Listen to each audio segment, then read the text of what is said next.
ఇరిగేషన్లో 10 years job చేశాను.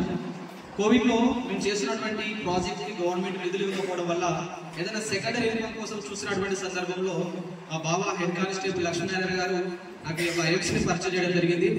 2019 October 19వ తారీఖు రోజు అఖ్తర్ కార్ఖానా సార్ ప్రోగ్రామ్ నిజామాబాద్లో చేశారు. First meeting సార్ది. సార్ అక్కడికి వెళ్ళిన తర్వాత సార్ యొక్క టెస్టిమోనియల్ ఇవన్నీ చూసిన తర్వాత నీకు ఫార్మింగ్ ఇవన్నీ మీరు చేయించేవాళ్ళం. సో ఇదంతా కూడా ఆల్రెడీ రిలేటెడ్ గానే ఉంది కదా, నేను చేసే బిజినెస్, నేను చేసే జాబ్ కి రిలేటెడ్ గా ఉంది. కాబట్టి నేను ఈ బిజినెస్ స్టార్ట్ చేశాను IMC herbal agro growth booster ద్వారా. ఎప్పుడైతే నాకు ఐఎంసీ కంపెనీలో జాయిన్ అయిన తర్వాత herbal agro growth booster result వచ్చిందో అప్పుడు నేను విలేజ్లలో రైతుల ఆధ్వర్యంలో ఎంపీటీసీల ఆధ్వర్యంలో నేను రైతు అవగాహన సదస్సు కూడా ప్రోగ్రామ్ పెట్టడం జరిగింది.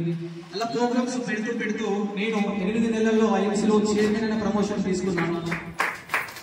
అందరికీ జాబ్స్ ఇవ్వాలంటే సాధ్యం కాదు కాబట్టి మన మోడీ గవర్నమెంట్ వచ్చిన తర్వాత skill India, women empowerment, digital India, startup India లాంటి ప్రోగ్రామ్స్ పెట్టి మనందరికీ కూడా స్కిల్స్ నేర్పిస్తూ ప్రొడక్ట్ బేస్ లో సక్సెస్ అవ్వాలని చెప్పి ఈ విధంగా ఐఎంసీ లాంటి కంపెనీస్ కి ఎందుకంటే మీ పిల్లలకు రేపు గవర్నమెంట్ జాబ్ వస్తూ రాదో మీకు గ్యారెంటీ ఇవ్వలేదు.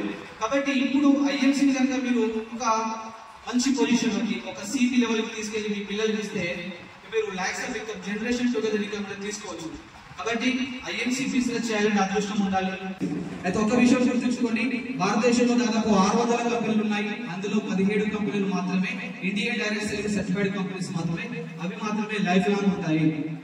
కొంతమందికి థైరాయిడ్, కొంతమందికి వెయిట్ లాస్, ఇలా కొన్ని డిసీజ్ కి నేను వాడిపించిన తర్వాత నాకు రిజల్ట్ బాగా వచ్చింది. అప్పుడు ఉన్నటువంటి ఫ్రీ టైంలో నేను ఐఎంసీ అనేది ప్రమోట్ చేయడం జరిగింది. ఫ్రెండ్స్, నేను ఒకటే చెప్తున్నాను, సమయం తక్కువ ఉంది కాబట్టి ఎవరైతే రీసెంట్ గా ఈ బిజినెస్ లోకి వచ్చారో ఫస్ట్ ఆఫ్ ఆల్ మీ ఆలోచన విధానం మారితే మీ జీవితం మారుతుంది. ఎందుకంటే చదువుతున్నటువంటి ప్రతి ఒక్క వ్యక్తికి గవర్నమెంట్ జాబ్ ఇవ్వలేదు కాబట్టి మన దేశ ప్రధానమంత్రి గారు 9 సెప్టెంబర్ 2016 సెంట్రల్ గవర్నమెంట్ గైడ్లైన్స్ ద్వారా ప్రతి ఒక్కరికి ఎంప్లాయ్మెంట్ ఇవ్వచ్చున్న ఉద్దేశంతో. ఎందుకంటే ఒక సంవత్సరంలో దాదాపు 10 million degree students pass out అవుతున్నారు.